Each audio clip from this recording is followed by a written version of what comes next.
Good morning, class. So, I will call James for lead us for prayer. So, let's bow our head.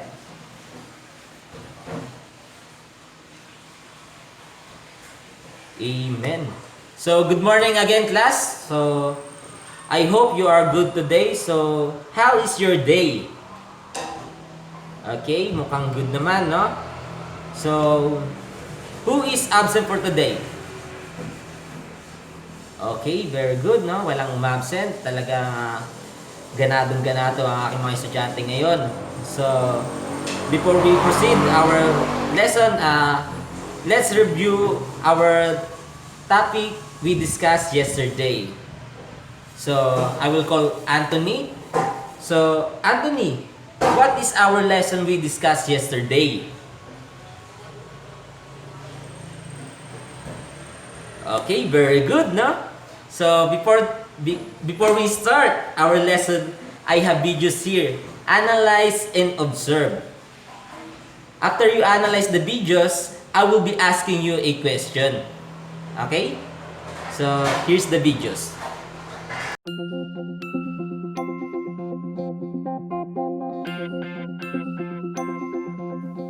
To bandage somebody's hand, use a roller bandage. Place the bandage on the inside of the wrist, just below the thumb. Wrap the bandage straight around the wrist twice. Then, wrap the bandage from the inside of their wrist diagonally across the back of their hand up to the nail of their little finger. Straight across underneath the fingers and diagonally back across the back of their hand to the outside of their wrist. Pass the bandage under their wrist and repeat, diagonal over the back of the hand, across the fingers and back again. Keep going the same way, bandaging diagonally across the hand like a figure of 8. But each time, only cover about 2/3 of the previous layer. Each new layer should be covering 1/3 of new skin. Make sure you leave the tips of their fingers peeking through. Once you've covered the whole of the hand, wrap the bandage straight around the wrist a couple of times and secure with a pin or tape.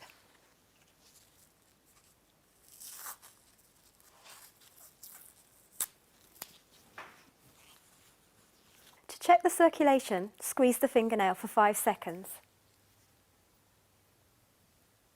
When you let go, if the colour doesn't come back within 2 seconds, it means the bandage is too tight and you need to loosen it a little bit. Keep checking the circulation every 10 minutes. So remember, when applying a hand bandage, use a roller bandage. Make sure the bandage extends far beyond the injury site to ensure an even pressure is applied to the wound.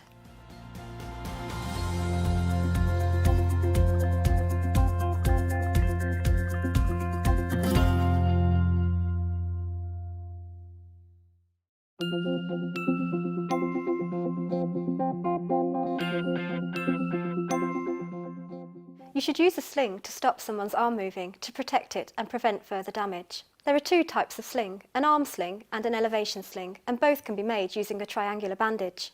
The difference between these 2 types of sling is that an arm sling holds the arm in a horizontal or slightly raised position. It treats upper arm injuries, wrist injuries, somebody who can bend their elbow, and also for a rib fracture. An elevation sling holds the arm in a raised position with the fingertips touching the shoulder. It can help support the arm. It can also help control bleeding from the hand or the arm and also help to reduce swelling. To make an arm sling, ask the casualty to support their arm. If you just hold it for me. And then use your triangular bandage and gently pass it underneath their arm and over their shoulder. And leave the long bit facing down. Then bring the top bit around to the opposite shoulder and the bit that's hanging down, bring that up to beat it. If you just let go of your arm for me now and then re-support it. Lovely. Just tie a reef knot.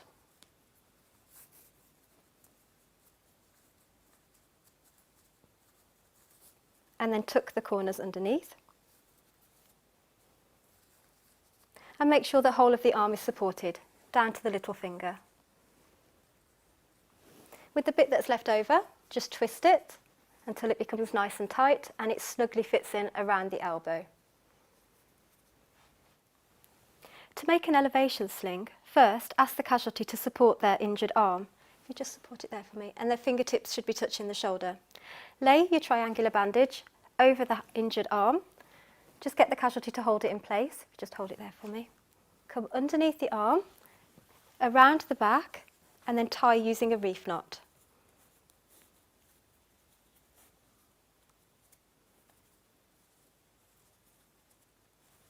And then just tuck the points under.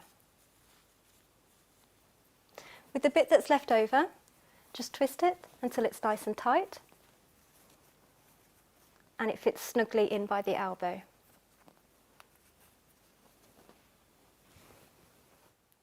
To check circulation, you need to squeeze the fingernail for 5 seconds.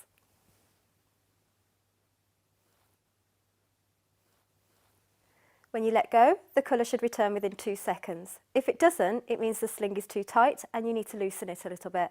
Keep checking the circulation every 10 minutes. So remember, there are 2 types of sling. You need to know which one to use for each condition and how to apply them.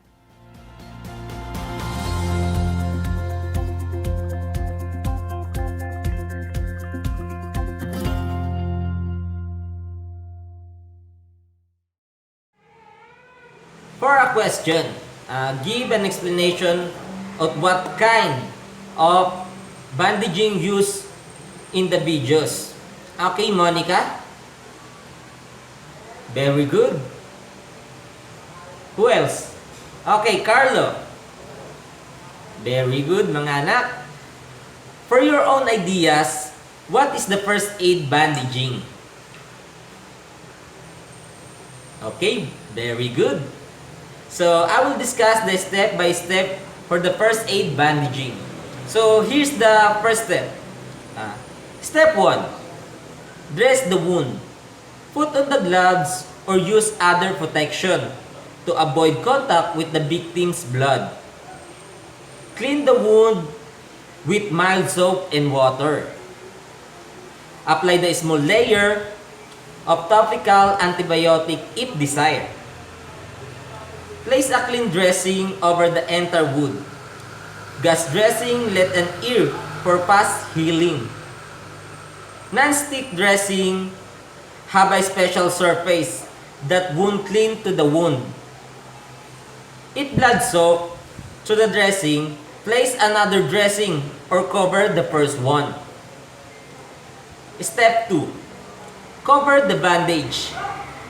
Wrap rolled gauze or cloth strips over the dressing and around the wound several times. Extend the bandage at least an inch beyond the both sides of the dressing. Don't wrap the bandage so tight. It interferes with blood flow to healthy tissue. For the step 3, secure the bandage. Tie or tape the bandage in place. Don't secure bandage so tight that finger or toes become a pale or blue. For the step 4, check circulation. Check circulation in the area below a bandage after several minutes and again after the several hours. If the circulation is poor, the skin may look pale or blue or feel cold. Slight or poor circulation also include numbness and tightening. If the circulation is reduced, loosen the bandage immediately.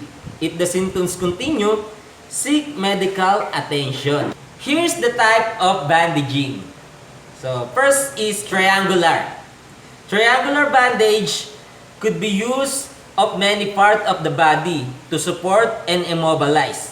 Then second is grape bandage. Type of woven gauze which has the quality of stretching. Then third is gauze or cotton bandage. Lightly woven cotton material. Frequently used to retain dressing on wound of finger, hand, toes, feet, ear, eyes, and head. Then last is adhesive bandage.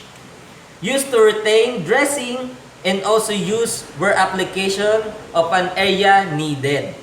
Okay? For your activity, bubuo kayo ng grupo, then each group has 5 member each. So, ang gagawin nyo lang naman is create a scenarios that show how the bandage of an injured person. So, meron kayong 15 minuto para pag-isipan ang mga ito. So, okay class? Okay? So, I hope na marami kayong natutunan ngayon. So, okay, Julina, what did you learn from what we discussed today? Very good, anak, no? Sino pa dyan? Okay, Carla? Very good. So, before that, I will give a short quiz. So, here's the paper. So, get one and pass. Okay, so before we end our discussion, I will give you an assignment. So, here's the assignment, no?